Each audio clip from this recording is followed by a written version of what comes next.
اب جو علم کتابوں میں نہیں ملتا، حدیثوں میں نہیں ملتا، تو پھر وہ کہاں ملتا ہے؟ وہ علم حضور پاک کے سینے مبارک میں ملتا ہے، سبحان اللہ، اور سینہ بائی سینہ مستحق لوگوں کو ملتا ہے۔ جس طرح ظاہری علم کے لیے سفید کاغذ چاہیے، اسی طرح اس باطنی علم کے لیے سفید سینہ چاہیے۔ سبحان اللہ۔ اگر کسی شخص نے انڈا نہ دیکھا ہو، اسے کہا جائے یہ ہوا میں اڑے گا، یہ چوں چوں کرے گا، وہ کہے گا تو غلط کہتا ہے، نہ اس کی ٹانگیں ہیں، نہ زبان ہے، نہ پر ہے، یہ کس طرح اڑے گا؟ وہ تمہارے بیضے کی نقل ہے، اس کا نام بیضہ ہے، تمہارے اندر بیضہ ناسوتی ہے۔ اس کے اوپر 3 چھلکے ہیں اور اس کے اوپر 1,80,000 جالیں ہیں۔ اللہ اس کو ظاہری گرمی کی ضرورت ہے اور اس کو اللہ کی گرمی کی ضرورت ہے۔ سبحان اللہ۔ اس کو مرغی چاہیے اور اس کو مرشد چاہیے۔ تیرا شاہی میرا شاہی، عاشقوں کے دل کا ماہی، دنیا پر ہے کس کی شاہی؟ اس بیضے کے اندر ایک چوزا بند ہے، دکھتا نہیں ہے لیکن ایک چوزا بند ہے، اور اس بیضہ ناسوتی کے اندر ایک فرشتہ بند ہے، سبحان اللہ۔ دکھتا نہیں ہے لیکن ایک فرشتہ بند ہے۔ جب وہ انڈا پھٹتا ہے، ایک چوزا نکلتا ہے، بغیر سکھے سکھائے چوں چوں کرتا ہے، اس کی فطرت ہے چوں چوں، اور جب یہ بیضہ ناسوتی پھٹتا ہے تو یہ بغیر سکھے سکھائے اللہ اللہ کرتا ہے۔ اللہ اللہ اس کی فطرت۔ یہاں سے پھر وہ آدمی دیکھتا ہے میں اللہ اللہ نہیں کرا، میرے اندر سے کچھ چیز اللہ اللہ کری ہے، سبحان اللہ۔ وہ پرندہ بیدار ہو گیا۔ یہاں سے پھر 2 طرح کی تسبیح چلتی ہے، ایک زبان والوں کی تسبیح اور ایک دل والوں کی تسبیح۔ زبان والوں کی تسبیح بازاروں میں بکتی ہے، اس کا کیا کام ہے؟ صرف ٹک ٹک کرنا۔ زبان کرتی ہے ٹک، وہ کرتی ہے اللہ، زبان کرتی ہے ٹک، وہ کرتی ہے اللہ۔ اب بغیر تسبیح کے بھی اللہ اللہ ہو سکتا ہے، لیکن وہ تسبیح کو کیوں ذریعہ بنایا ہے؟ جس طرح بادل آپس میں ٹکراتے ہیں تو بجلی بنتی ہے، اسی طرح جب اللہ اللہ آپس میں ٹکراتا ہے تو نور بنتا ہے۔ سبحان اللہ، سبحان اللہ۔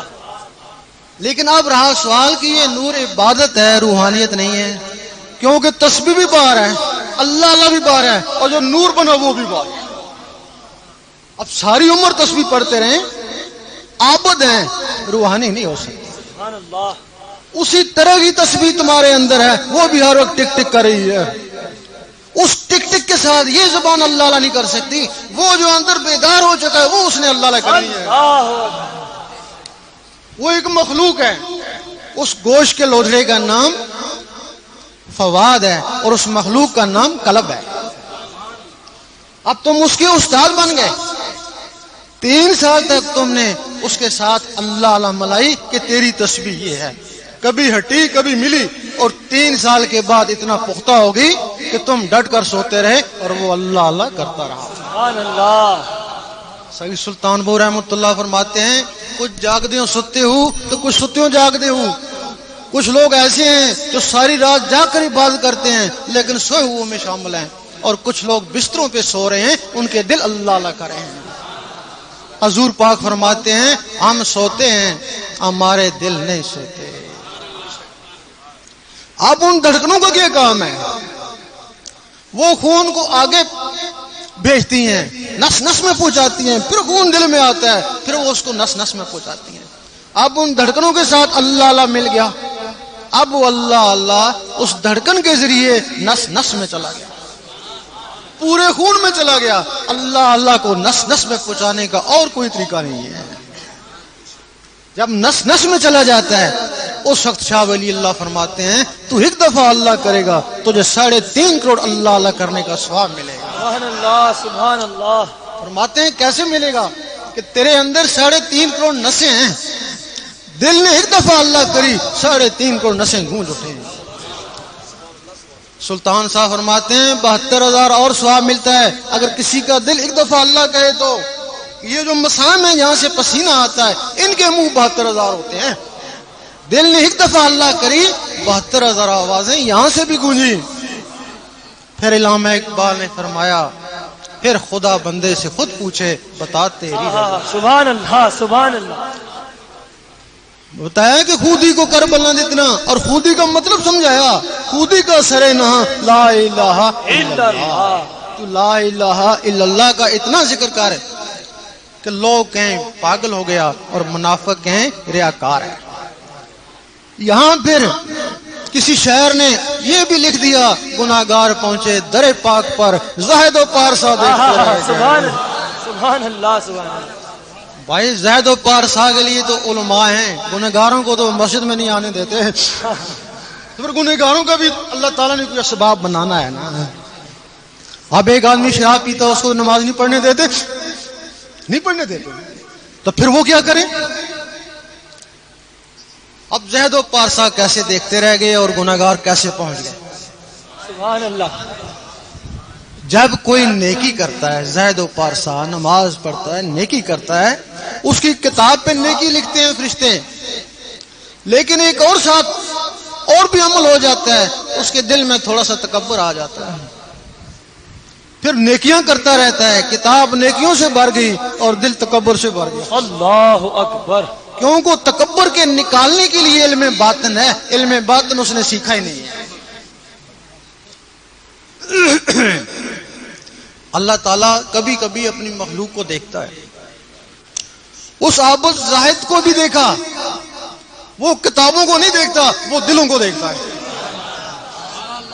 جب دل کو دیکھا تو تکبر سے بھرا پایا تو اللہ تعالیٰ اس سے بیزار ہو گیا،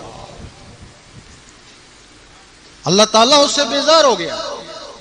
اب وہ جو گنہگار تھا اس نے کیا، وہ گناہ کرتا رہا، اس کی کتاب پر بھی گناہ لکھتے رہے، دل پہ بھی ایک سیاہ دھبا لگاتے رہے، حتیٰ کیا ہوا کہ اس کی کتاب وہ بھی گناہوں سے بھر گئی اور دل بھی گناہوں سے کالا ہو گیا۔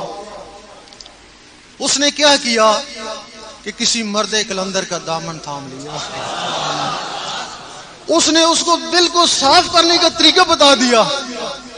کتاب کو مٹانا نہیں سکھا سکا لیکن دل کو صاف کرنے کا طریقہ بتا دیا۔ سبحان اللہ۔ حدیث شریف میں ہے کہ ہر چیز کو صاف کرنے کے لیے کوئی نہ کوئی ہتھیار ہے، اور دل کو صاف کرنے کے لیے ذکر اللہ اللہ اللہ اللہ سکھا دیا۔ اللہ اللہ سے اس کا دل چمک اٹھا، صاف شفاف ہو گیا۔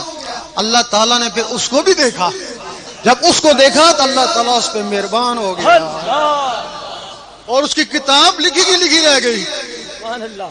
اور اللہ اللہ کرنے والوں میں ایک اور خاصیت بھی پیدا ہو جاتی ہے، کیونکہ اللہ تعالیٰ بہت سخی ہے اور اللہ اللہ کرنے والے بھی بہت سخی ہو جاتے ہیں۔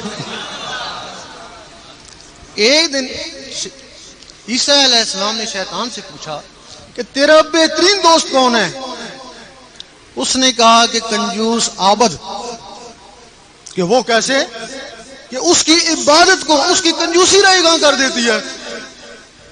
تو تیرا سب سے بڑا دشمن کون ہے؟ اس نے کہا گنہگار سخی۔ اللہ۔ کہ وہ کیسے؟ کہ اس کے گناہوں کو اس کی سخاوت جلا دیتی ہے۔ جب کسی کے دل میں نس نس میں نور چلا جاتا ہے اس کو پھر نور بولتے ہیں۔ کچھ لوگ تو حضور پاک کو بھی نور نہیں مانتے، لیکن جس کی نس نس میں نور چلا جائے وہی نور ہو جاتا ہے۔ اللہ اکبر۔ سبحان اللہ۔